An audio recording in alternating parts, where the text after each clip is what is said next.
玩转电学小发明。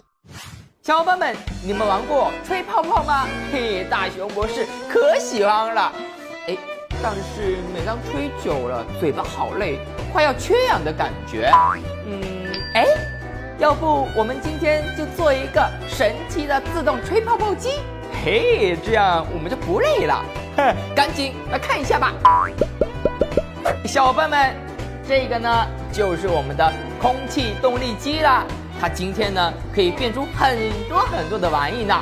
那首先呢，我们第一个就是我们的自动泡泡机啦。好，那现在将我们的空气动力机安装上去吧。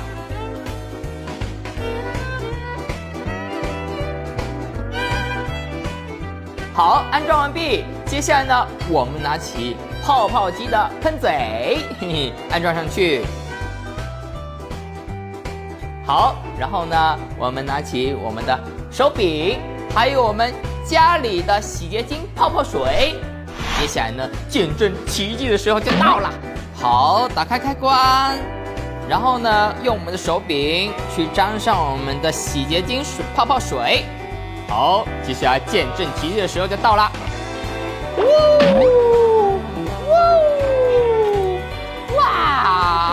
哇塞！这样的泡泡机，哇，一点都不累了。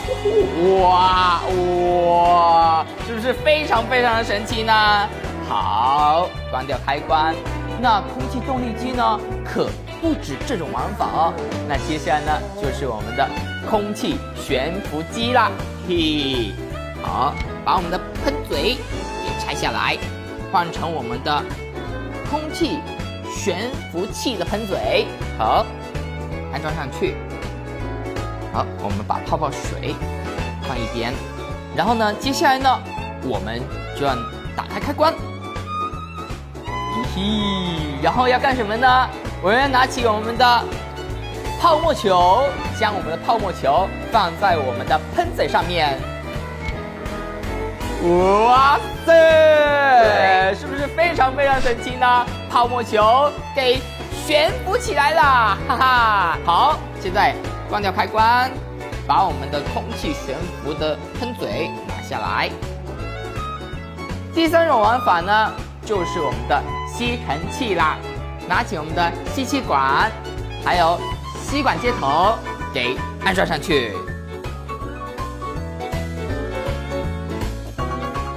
接下来呢，我们拿起我们的过滤网，好，也是安装在一块儿。好，安装在一块儿。然后呢，把我们的这个装置呢放在我们这个空气动力机的旁边。好，现在我们的吸尘器已经安装完毕了。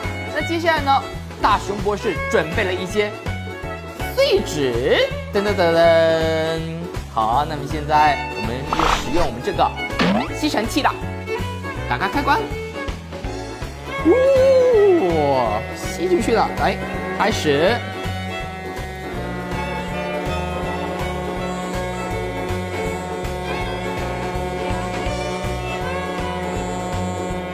好，那我们现在呢，把我们刚才吸完的碎纸呢给拆出来，然后里面的过滤网的里面一些杂物呢，千万要弄干净哦。小伙伴们，今天我们一起玩了空气动力机，那大熊博士就要考你们哦。我们今天做了哪3种好玩的东西呢？动你们的小脑筋，想一想。知道答案的话，在视频下方留言哦。嘿嘿，想了解更多好玩的实验，请关注我们和订阅我们吧。